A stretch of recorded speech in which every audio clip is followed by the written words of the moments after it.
ரசூலுல்லாவுடைய காலத்தில் அடுப்பெரியல் என்று சொன்னால் அடுப்பெரிக்கிறதுக்கு கூட அவர்களிடத்தில் உணவு கிடையாது. அதை சமைப்பதற்கான தேவையை முடிப்பதற்கான எந்த விதமான பொருட்களும் கிடையாது.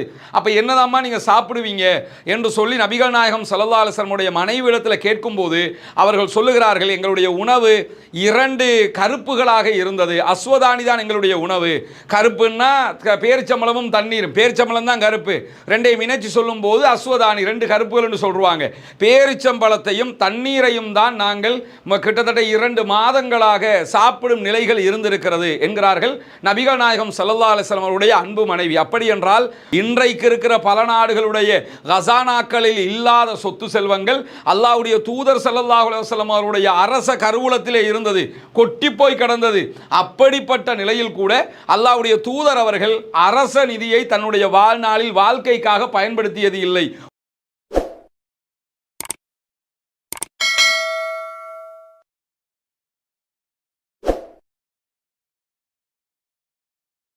அன்பிற்கினிய சகோதர சகோதரிகளே, நம் அனைவர் மீதும் ஏக இறைவனுடைய அமைதியும் கருணையும் உண்டாகட்டுமாக.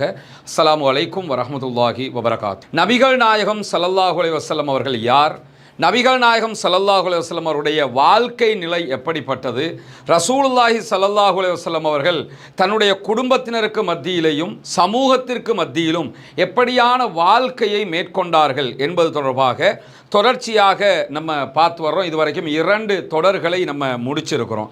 3வது இன்றைக்கு நம்ம பார்க்க இருக்கக்கூடிய பகுதியும் நபிகள் நாயகம் ஸல்லல்லாஹு அலைஹி வஸல்லம் அவர்கள் ஒரு மாபெரும் மன்னராக இந்த உலகத்தில் வாழ்ந்தார்கள். இறைவனுடைய இறுதி இறை தூதராக இருந்த அதே நேரத்தில் மாபெரும் மன்னராக ஒரு மிகப்பெரிய சாம்ராஜ்யத்தின் அதிபதியாக வாழ்ந்தார்கள். இப்படி வாழுகிற ஒருவர் தன்னுடைய வாழ்நாளில் எப்படியான சுகபோகங்களில் திளைத்திருப்பார் என்பதை நாம் கற்பனை கூட பண்ணி பார்க்க முடியாது. ஆனால் பெரிய ஒரு நாட்டுக்கு ஒரு சாம்ராஜ்யத்துக்கு அதிபதியாக இருக்கிறாரு. கேட்க பார்க்குறதுக்கு யாருமே இல்லை. எதிர்கட்சிங்கிற ஒன்றே கிடையாது. பாராளுமன்றம் என்ற ஒரு அவையே கிடையாது. தான் எல்லாமே என்று இருக்கும்போது அவர் எப்படி வாழ்ந்தாரும் யாராவது கேள்வி கேட்க முடியுமா? கேள்வி கேட்க முடியாதுல்ல. நம்ம கடந்த காலங்களில் நம்ம நாட்டு ஆட்சி முறைகளை பார்த்துருக்கிறோம்ல.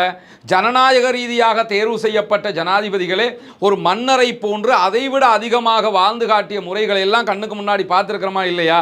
அப்படி இருக்கும்போது எதிர்கட்சி இல்லை, கேட்பதற்கு ஆள் இல்லை, எதை வேண்டுமென்றாலும் செய்யலாம் என்கிற நிலையிலிருந்து அல்லாஹ்வுடைய தூதர் ஸல்லல்லாஹு அலைஹி வஸல்லம் அவர்கள் எப்படியெல்லாம் வாழ்ந்திருக்க முடியும் என்று கற்பனை பண்ணி பாருங்க.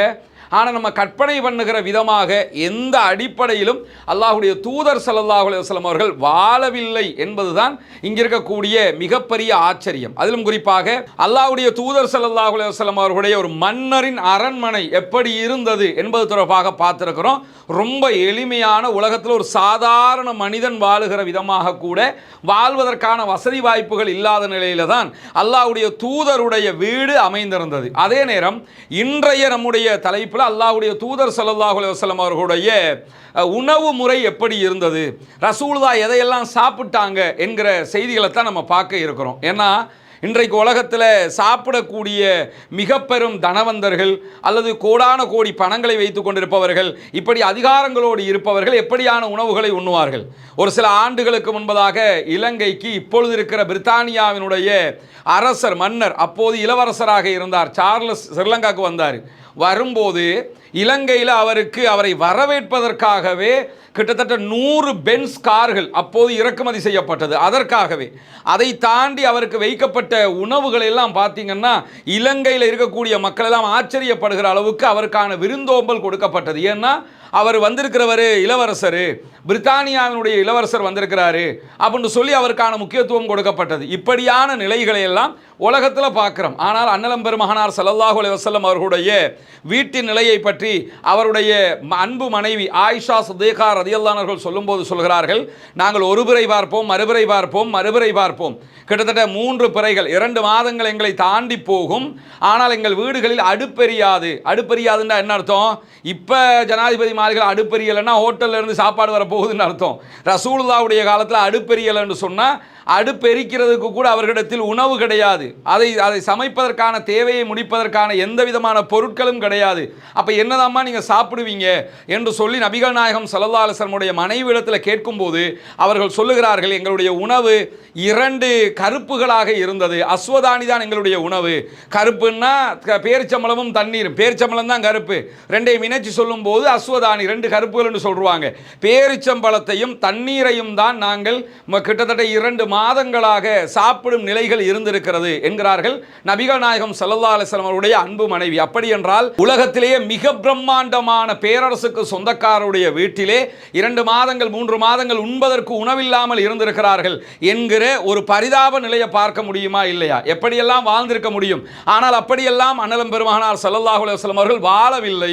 இதை தாண்டி நபிகள் நாயகம் ஸல்லல்லாஹு அலைஹி வஸல்லம் அவர்களை பற்றி வரக்கூடிய மேலதிகமான பல செய்திகள் சஹீஹுல் புகாரியிலேயே இருக்கிறது. சஹல் இப்னு ஸஅத் ரலியல்லாஹு அன்ஹு அவர்களிடத்தில் ஒருவர் போய் கேட்கிறார், நபிகள் நாயகம் ஸல்லல்லாஹு அலைஹி வஸல்லம் அவர்கள் தோல் நீக்கப்பட்ட கோதுமை மாவிலே சமைக்கப்பட்ட ரொட்டியை சாப்பிட்டதுண்டா அப்படின்னு கேட்குறாங்க. இப்போ நம்ம சாப்பிட்ற ரொட்டி எல்லாம் இருக்குதுல்ல, கோதுமை ரொட்டி, அந்த கோதுமை மாவு தான் நம்மக்கிட்ட வருது, பவுடராகவே நம்மக்கிட்ட வந்துடுது.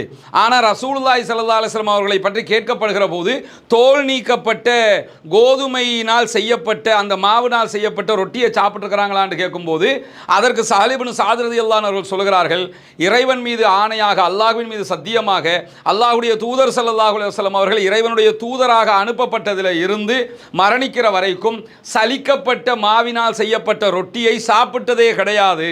அதாவது தோல் நீக்கப்பட்ட கோதுமையினால செய்யப்பட்ட ரொட்டியை சாப்பிட்டதே கிடையாது எனும்போது வந்த மனிதர் கேட்கிறார், ஏன் உங்களிடத்தில் சல்லடைகளை இருக்கலையா? அதை சலிச்சு எடுத்து மாவாக்கி அதை ரொட்டி சுட்டு அப்படி சாப்பிட்றதுக்கு சல்லடை இருக்கலையா என்று கேட்கும்போது அதற்கும் சஹல் இப்னு ஸஅத் ரலியல்லாஹு அன்ஹு அவர்கள் சொல்கிறார்கள், அல்லாஹ்வின் மீது ஆணையாக நபிகள் நாயகம் ஸல்லல்லாஹு அலைஹி வஸல்லம் அவர்கள் அல்லாஹ்வின் தூதராக அனுப்பப்பட்டது முதலாக சல்லடையை கூட கண்ணால் கண்டது கிடையாது. மாவை சலிக்கிறதுக்குரிய சல்லடை இருக்குதுல்ல, அதை கூட கண்ணால் கண்டது கிடையாது. அதை வாங்குறதுக்கு கூட பணம் கிடையாது ரசூலுல்லாஹ்வுக்கு. அப்படியான நிலையில் தான் இருந்தார்கள். அப்பொழுது வந்த மனிதர் மீண்டும் கேட்கிறார், தோல் நீக்கப்படாத அந்த கோதுமையை எப்படித்தான் நீங்க சாப்பிடுவீங்க போது நாங்கள் திருகையில் போட்டு அதை அரைப்போம், அரைச்சதோட அது கொஞ்சம் வெடிச்சு சிதற மாதிரி ஆகிரும், அதுக்கு பிறகு அதனுடைய உமியை எல்லாம் ஊதி விட்டு விடுவோம், ஊதி விட்டுட்டோம்னா அதில் மாவு மட்டும் மிஞ்சிரும், அதற்கு பிறகு அதை தண்ணீரில் குழைத்து சாப்பிடுவோம் என்கிறார்கள். இந்த செய்தி சஹீஹுல் புகாரியிலே பதிவு செய்யப்பட்டிருக்கிறது. உலகத்தையே ஒரு பெரும்பகுதியை ஆண்ட ஒரு மாமன்னர், அவருடைய வீடு எப்படி இருந்தது, அவருடைய உணவுகள் எப்படி இருந்தது என்பதை பார்க்கும்போது ஆச்சரியமாக இல்லையா? அல்லாஹ்வுடைய தூதர் ஸல்லல்லாஹு அலைஹி வஸல்லம் அவர்கள் மாமன்னருடைய உணவை உண்ண வேண்டியதில்லை, ஒரு சாதாரண மனிதனுடைய உணவை உண்ணுவதற்கு கூட வழியில்லாத நிலையில் இருந்திருக்கிறார்கள். யாரிடத்திலும் கையேந்தியது கிடையாது, பொதுமக்களுடைய சொத்துக்களை அபகரித்தது கிடையாது. நினைத்திருந்தால் இவ்வளவுக்கு நம்ம நினைக்கலாம், ரசூலுல்லாஹ்வுடைய கசானாவில் அரச கருவூலத்தில் காசு இல்லையோ அப்படின்னு நினைச்சிடலாம். அரச கருவூலம் எல்லாம் நினைச்சு கூட பார்க்காத அளவுக்கு நிறைந்திருந்தது. இன்றைக்கு இருக்கிற பல நாடுகளுடைய கசானாக்களில் இல்லாத சொத்து செல்வங்கள் அல்லாஹ்வுடைய தூதர் ஸல்லல்லாஹு அலைஹி வஸல்லம் அவருடைய அரச கருவூலத்திலே இருந்தது, கொட்டி போய் கிடந்தது. அப்படிப்பட்ட நிலையில் கூட அல்லாஹ்வுடைய தூதர் அவர்கள் அரச நிதியை தன்னுடைய வாழ்நாளில் வாழ்க்கைக்காக பயன்படுத்தியது இல்லை, உணவுக்காக பயன்படுத்தியது இல்லை. சஹீஹுல் புகாரியில் வரக்கூடிய இன்னும் ஒரு நபிமொழியை பாருங்க. அபூ ஹுரைரா ரலியல்லாஹு அன்ஹு அவர்கள் அறிவிக்கிறார்கள், நபிகள் நாயகம் ஸல்லல்லாஹு அலைஹி வஸல்லம் அவர்கள் மரணிக்கிற வரைக்கும் நாங்கள் 3 நாட்கள் தொடர்ந்து வயிறார உண்டதில்லை. ஒரு நாளைக்கு 3 வேளை, 3 நாளைக்கு 9 வேளை உணவுகள், 3 நாட்கள் முழுவதுமாக நாங்கள் ரசூலுல்லாஹ் மரணிக்கிற வரைக்குமே உண்டது கிடையாது என்கிறார்கள் அபூ ஹுரைரா ரலியல்லாஹு அன்ஹு அவர்கள். எப்படியான ஒரு வாழ்க்கை முறை! 3 நாட்கள் தொடர்ந்து சாப்பிடுவதற்கு இறைவனின் இறுதி இறை தூதர் ஒரு மாமன்னருக்கு உணவு இல்லாமல் இருந்திருக்கிறது. அவங்க நினைச்சிருந்த அள்ளி கொட்டுறதுக்கு ஆட்கள் இருக்கிறாங்க, ஆனால் அப்படி பெற்றுக்கொண்டு அவர் உணவாக அதை ஆக்கிக் கொள்ள விரும்பவில்லை என்பது தெரிகிறதா இல்லையா? இதே செய்தியை நபிகள் நாயகம் ஸல்லல்லாஹு அலைஹி வஸல்லம் உடைய அன்பு மனைவி ஆயிஷா ரலியல்லாஹு அன்ஹா அறிவிக்கிறார்கள். அதுவும் சஹீஹுல் புகாரிலே இருக்கிறது. மதீனாவுக்கு நாங்கள் வந்தது முதலாக வயிறார 3 நேரம் நாங்கள் சாப்பிட்டது கிடையாது என்கிறார்கள். இதுதான் நபிகள் நாயகம் ஸல்லல்லாஹு அலைஹி வஸல்லம் அவருடைய உணவினுடைய நிலையாக இருந்திருக்கிறது. அதுக்காக நம்ம சாப்பிடாம இருக்கணும்னு நான் சொல்ல வரல.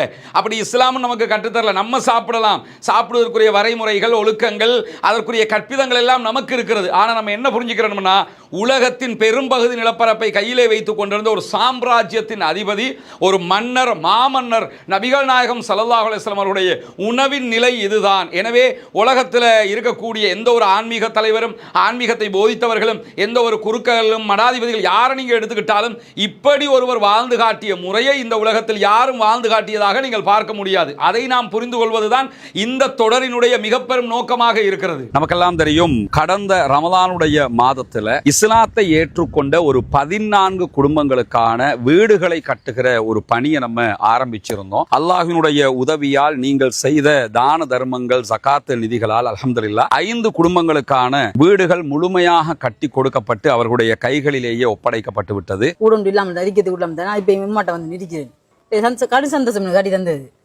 இது உங்களோட வீடு. இனி ஃபௌமி வேலை நடக்குதாண்டெல்லாம் பார்க்க வர மாட்டார். வேலையெல்லாம் முடிச்சுட்டோம் நாங்க. சரிதானே? உங்களுக்கு எப்படிமா? சந்தோஷமா? நிறைய பேருக்கு உதவி செஞ்சிருக்காங்க. அவங்களுக்கு என்ன சொல்ல நினைக்கிறீங்க? துவா செய்யுங்க. சரியா? தொழுகை, நோன்பு, அதுகளை எல்லாம் ரொம்ப கடைப்பிடிச்சு கொள்ளணும். மார்க்க விஷயங்கள் தானே. அல்லாட்ட நம்ம உலகத்துக்கு எங்களால் முடிஞ்சதை நாங்கள் செஞ்சிட்டோம். மறுமைக்கு நீங்கள் தான் தேடிக்கொள்ளணும். சரிதானே? இந்த வீடு கட்டி முடிஞ்சதோட நாங்கள் வர்றோம். அவங்களோட மனைவி வந்துட்டாங்க வீட்டுக்கு. கேட்கும்போது என்ன சொன்னாருண்டா, நான் இதுக்குத்தான் நினைப்பேன், அந்த வீடு நீங்கள் கட்டி தந்துட்டீங்க, எனவே நாங்கள் இனி சந்தோஷமா இருப்போம். என் பிள்ளைகள் இப்போ நிம்மதியாக பழக்கக்கூடிய அளவுக்கு நிம்மதியாடி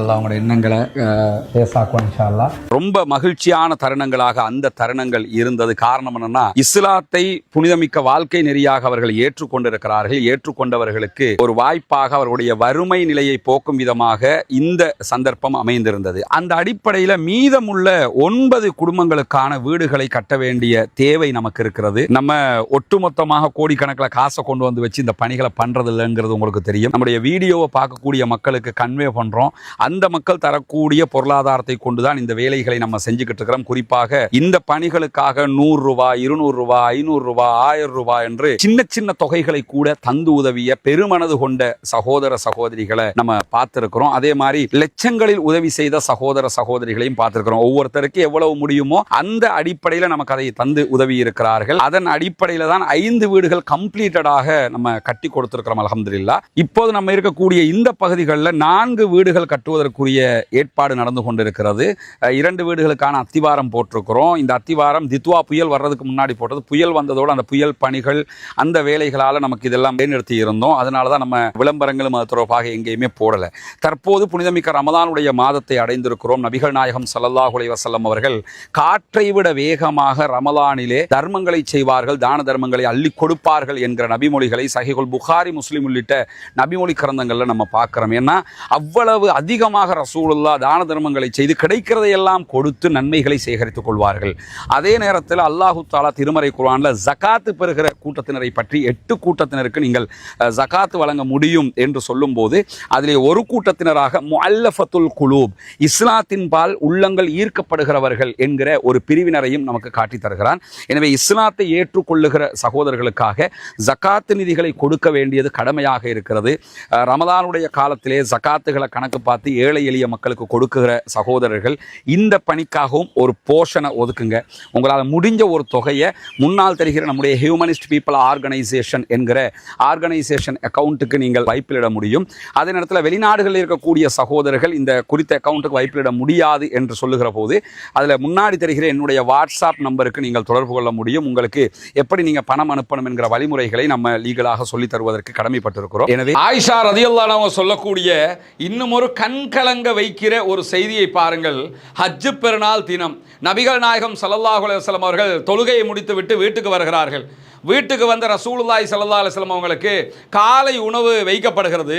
வைக்கப்படுகிற உணவு என்னன்னு சொன்னால் 15 நாட்களுக்கு முன்பதாக சமைத்த ஒரு காலுடைய, ஆட்டுக்காலுடைய குழம்பினுடைய ஆணம் அல்லது சொதி ஏதாவது மீதமாக இருக்கிற பகுதி இருக்குதா இல்லையா, அந்த பகுதியை நாங்கள் நபிகள் நாயகம் ஸல்லல்லாஹு அலைஹி வஸல்லம் அவர்களுக்கு உணவாக எடுத்து வைத்தோம் என்கிறார்கள் ஆயிஷா ரலியல்லாஹு அன்ஹா அவர்கள். அப்பொழுது உடனே வந்த கேட்கக்கூடிய நபித்தோழர் என்ன கேட்கிறாருன்னா, 15 நாளுக்கு பிந்திய அந்த உணவை சாப்பிடுகிற அளவுக்கு என்ன தேவை உங்களுக்கு இருந்துச்சு? நல்ல சாப்பாடு சாப்பிட்டுருக்கலாமே எனும்போது நபிகள் நாயகம் ஸல்லல்லாஹு அலைஹி வஸல்லம் அவருடைய மனைவியாகிய நாங்களும் நபிகள் நாயகத்துடைய குடும்பத்தினரும் 3 நாட்கள் தொடர்ந்து ஒரு கறி குழம்போடு கோதுமை மாவினுடைய ரொட்டியை நாங்கள் சாப்பிட்டது கிடையாது. இதுதான் எங்களுடைய குடும்பத்தினுடைய வளமையாக இருந்தது. நிறைய பெண்கள், குடும்ப பெண்கள், அதே போன்று வளர்ந்து வருகிற இளம் பிள்ளைகள், இந்த மாதிரியான செய்திகளிலிருந்து நாம் நிறைய படிப்பினைகளை பெற்றுக்கொள்ள வேண்டும்.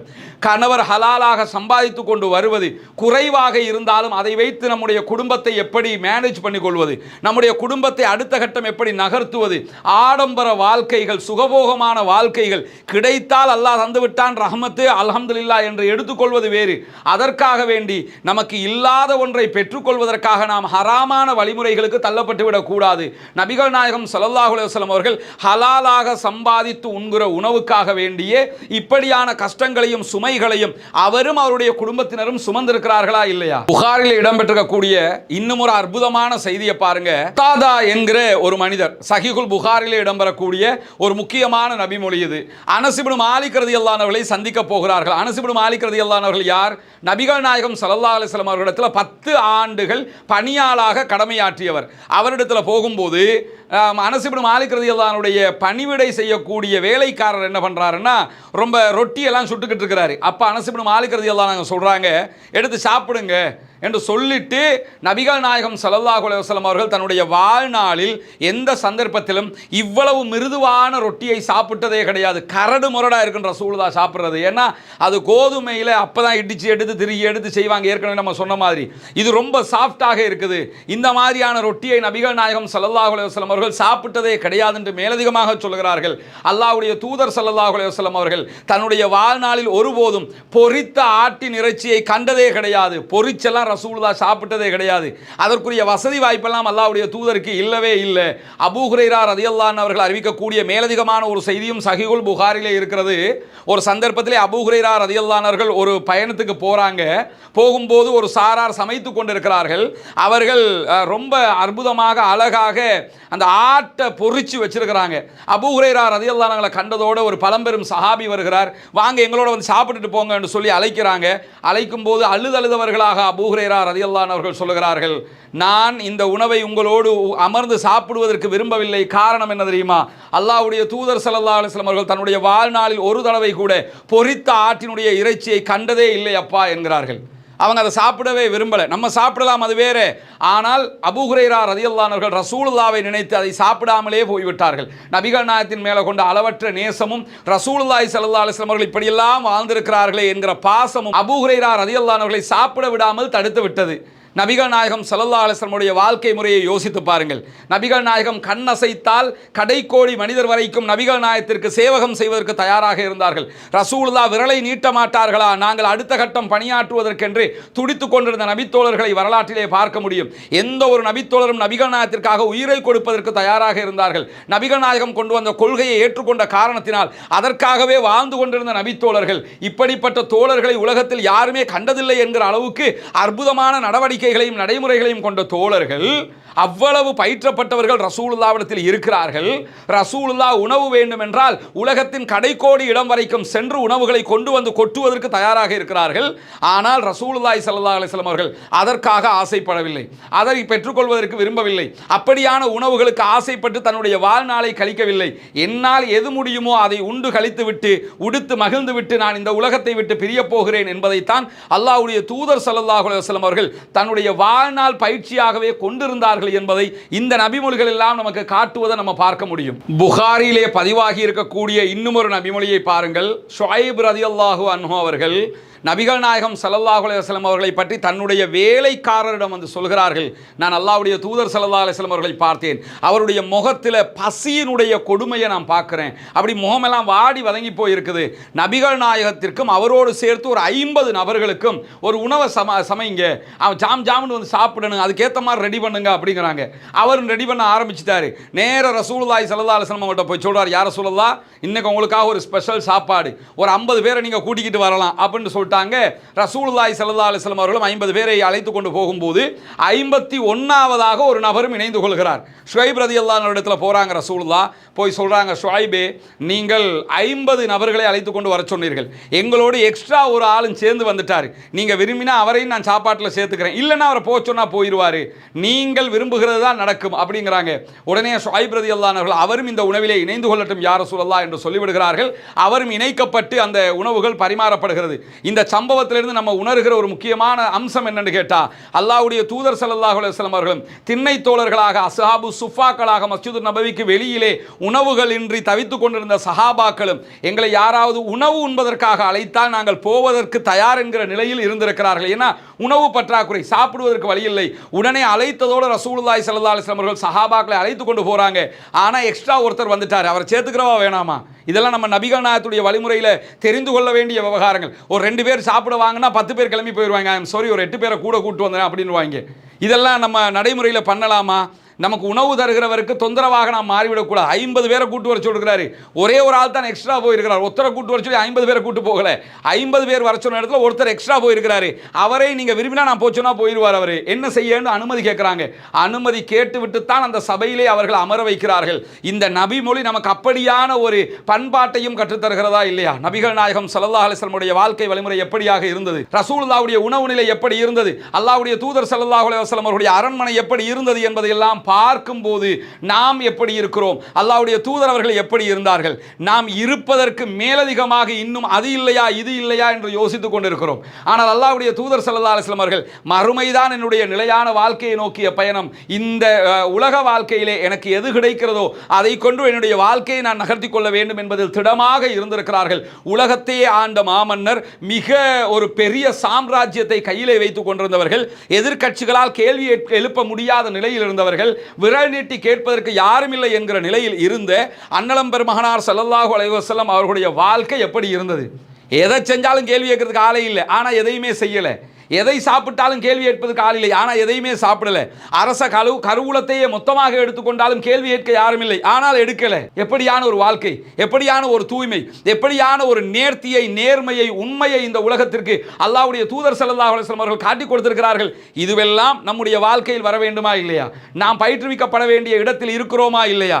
எனவே இந்த மாதிரியான செய்திகள் எல்லாம் நமக்கு உள்ளத்திற்கு புடம்போடும், நம்முடைய வாழ்க்கையை அடுத்த கட்டம் நகர்த்தக்கூடியதாக இருக்கும் என்பதை நாம் புரிந்து கொள்ள வேண்டும். தொடர்ந்து நபிகள் நாயகம் ஸல்லல்லாஹு அலைஹி வஸல்லம் அவர்களுடைய அடுத்தடுத்த செயல்பாடுகள் எப்படி இருந்தது என்பதை பற்றிய உரைகளை அடுத்தடுத்த நாட்களில் பார்ப்போம். வாஹிர் தஅவானா அல்ஹம்துலில்லாஹி ரப்பில் ஆலமீன்.